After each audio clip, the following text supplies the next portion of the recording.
My name is Jennylyn and today I'm going to be showing you how to create your very own beaded chandelier. It's the perfect piece to add to your home for a little pop of color and something special. These are the materials that I use to create our beaded chandelier today.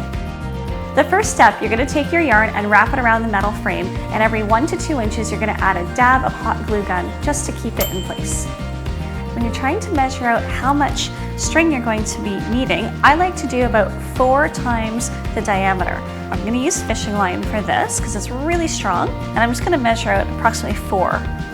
The next step you're going to do is figure out the design and the size of beads that you want, and you want to come up with a really simple formula. So I'm going to show you how I did this one. I decided to use 4 different sizes of beads, starting with the largest in the middle and then going smaller and smaller to the smallest. And then if you keep going, every time you can just remove about 1 or 2 of each. The best way to determine how long your string should be is string a piece and just hold it up by eye and see exactly how long you want it to be.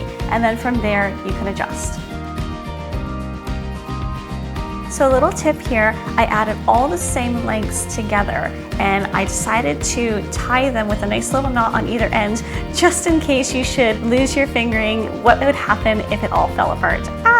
Painting 1,000 little beads was not something that I wanted to do, so I thought, why not dye them? I decided to use Fusion Mineral Paint because it's a water-based paint. All I did was add a little bit of water to the paint, dip the beads in, and they dyed absolutely beautifully. And I decided to go with a beautiful ombre effect. So I started off with white, and then I added a little bit of a darker blue, and I continued to add a darker blue for every different layer. So the next step is to start attaching the beads to your frame, keeping in mind the design that you wish to achieve. So when you're looking as to where to tie it, think of trying to do a triangle, and then you're going to overlap each string over the triangle. Try and make your design symmetrical so that when you install it and look at it from any angle, it looks just great. So there we have it. We attached all the bead strings on and it looks absolutely adorable, super cute. If you're feeling adventurous and want to add a little bit more, you can always include a light to it, but I'm going to leave mine just as it is. Thank you so much for watching. Be sure to give this video a thumbs up and in the comments, let me know which color you chose. See you next time.